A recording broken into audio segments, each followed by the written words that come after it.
Pipira para Kumusta mga Dre? Magandang umaga, magandang gabi kung nasan man kayong lupalop ng mundo. Kakatawag ko lang po sa CLSC ngayon kasi po naghahanap ako ng family doctor. 3 taon na po ako mahigit dito sa Canada pero wala pa rin po akong family doctor. Napaka-importante po na meron kayong family doctor dito sa Canada. Kasi po sila yung magbibigay sa inyo ng referral para po sa pagpunta nyo sa ospital at para po sa pagpapa-schedule nyo ng anumang check-up na hihingin sa inyo ng family doctor nyo. At ito nga po ang gagawin ko ngayon. Sinabi sa akin ng CLSC na kailangan ko pong gumawa o mag-register dito sa website kung saan po ito po yung waiting list para sa family doctor. At sinabi nila sa akin na yung waiting list medyo mahaba at matagal. Nagbigay naman po sila sa akin ng mga emergency number na pwede kong tawagan kung sakali man po na nangangailangan ako ng mabilisang referral para makapunta po sa ospital.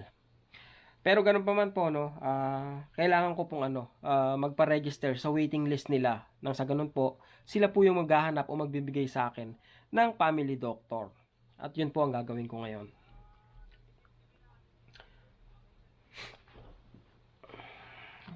Yan po yung ano rito, isang bagay na mabusisi, tsaka medyo may kabagalan. Sa katunayan po, yung asawa ko po, no, kailangan niyang magpa-blood test. At yung hospital niya po is dito sa may malapit lang sa amin, sa Jewish. pwede pala pwede pala kahit saan magpa-blood test. Yun. So, pwede pala, ngayon niya lang nalaman. Alam mo bang in-schedule kita Kaya sa nga Jewish? nag-ano nga sila sa akin, hindi ko kinonfirm eh. Oh, 'di ba? So, Natapos na sana. Iano mo nga ulit. kasi po nahihirapan kami na magpabook ng pagpapa-blood test sa Jewish dahil fully book po sila for 3 months. Hindi sila tatanggap ng panibagong booking unless na lumipas na yung isang buwan at naubos yung mga taong naka-schedule. Pwede pala na sa ibang hospital. Ganun pa man, nagpapa-schedule na po ako at ito po yung kailangan ko, yung Reggie. Ano to, Malady. I-appointment mo nga ulit ako. I'll do that later, okay? Yeah. Let me do this first so I can move on. Hala. Alam niyo po, sabi sa akin na abutin daw ng 1 taon. Sabi niya baka abutin ng 1 taon bago ako mabigyan ng family doctor. So, ganun po katagal, no? Mahirap po pag kung kailangan nyo na yung mga doktor o yung family doctor, tsaka lang kayo mag-aano, di ba? Katulad ng sitwasyon ko ngayon. Ay, mga dre, napakamahal po dito sa Canada. Alam niyo po ba, mabanggit ko na rin sa inyo, no, na pag nandito po kayo, magastos na mabuhay, magastos pa mamatay. Kaya po isa rin yan sa mga dahilan kung bakit po kumukuha po kami ng ng life insurance. Tsaka alam niyo na rin po 'yon na para na rin syempre kung sakaling may mangyaring hindi maganda sa atin, at least yung pamilya po natin na hindi malulugmok sa kahirapan, 'di ba? Lalo na po kung yung pamilya natin sa atin nakaasa. Napakalaking bagay po ng insurance na 'yan. May kamahalan lang po kasi nagbabayad po ako ng insurance ko ng 140 every month. Life insurance po 'yun na. Tapos ang coverage po nun is $100,000. Kailangan po magbayad sa loob ng 20 years. So nagsimula po ako noon ng ng 40 po o 41 ako. So matatapos po ako ng 61. Actually, tinanong po ako nung nung advisor ko na tinanong niya, sabi niya mahaba bang nabubuhay yung pamilya nyo? Kumbaga, yung history ng family. Meron po akong mga lola, nasa 80 na, 80, mahigit. 85 yata yung isa kong lolo sa side ng nanay ko. So, hindi niya in-advise na kasi pwede pong kumbaga lifetime yung paghuhulog mo. Kaya lang syempre kung mahaba kayong mabubuhay, pag dumating ka sa point na retire ka na, 'di ba? Mahihirapan ka ng maghanap ng panghulog mo.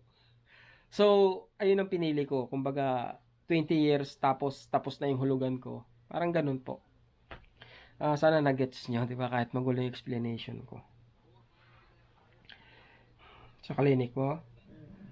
pupunta tayo ngayon tapos Sabihin ko na i-add kita sa sa family doctor. Puntahan natin ngayon. Oo. Sige. So, puntahan namin sa clinic ngayon mga dre para malaman nyo din kung ano, kung sakali. Baka pwede kayong i-repair ng mga kaibigan nyo. Diba? Ng kakilala nyo. Hindi kasi pag family pwede, alam ko eh. Ah, okay. Pag family lang. Yeah. Kasi family doctor nga, di ba? Okay. Yung kaibigan, minsan family na rin yun eh.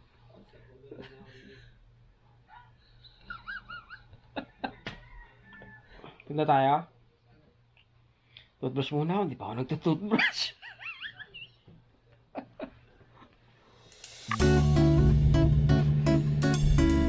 Parang tayong akyat kasi kung pwede pa na mag-appointment sa doktor.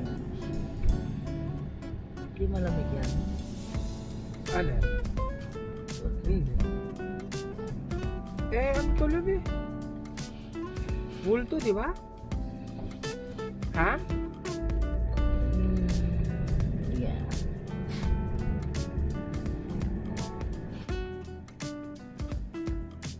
Ba't naka-18 tayo? Ang black. tayo. So, nandito tayo mga dre sa ano? Sa Victoria. Lab, nagwawas lang ako.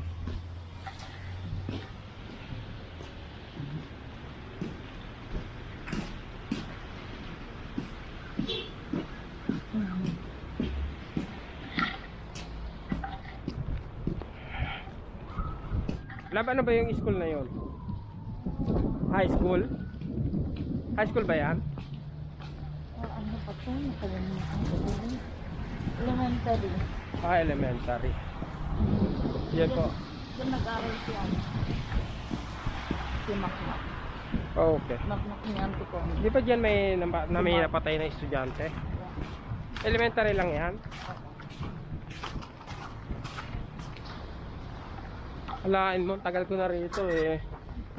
Ngayon ko lang makakapasok dito.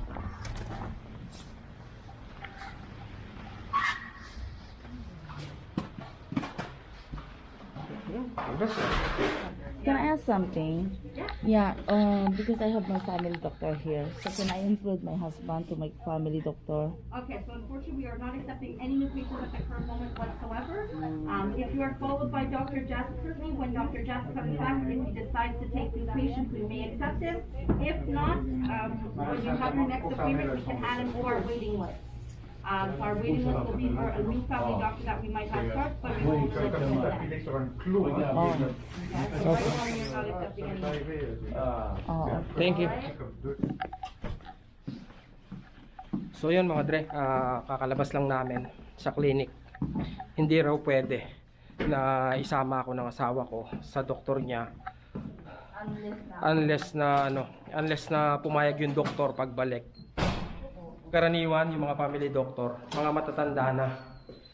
Tapos ang ginagawa nila during winter, lagi silang mga nakabakasyon. Di ba, Lab? yeah, nasa Florida. Ayun, nakabakasyon yung doktor niya ngayon. Sa May pa babalik. Nasa Florida, USA raw. Nagpapainit.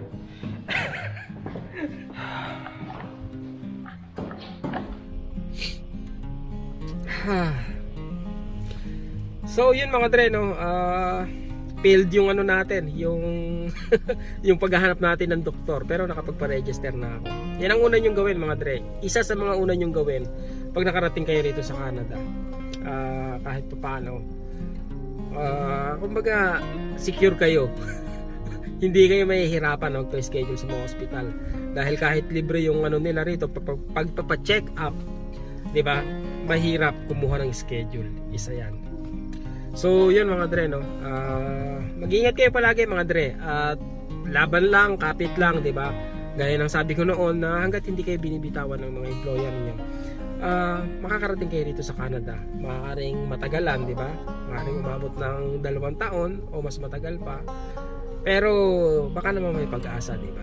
So, yun mga dre, magkita-kita tayo rito. Kung malapit lang kayo dito mga dre, message nyo lang ako, baka sakaling magkasundo tayo sa libreng oras, di ba? Baka pag meet up tayo. At yun, makapag-shoutout tayo. O nga po pala, maraming salamat sa mga sumusuporta sa akin at nagbibigay ng mga, kumbaga, encouraging word para magpatuloy tayo sa ginagawa natin. Marami pong salamat at na-appreciate nyo po yung effort natin. At kung sakali man po, baka pwede po pakilike lang yung video o kaya mag-iwan po kayo ng comment. Malaki po yung magiging tulong yan sa, sa channel natin. Lagi po kayo mag-iingat at maraming salamat po ulit sa inyo.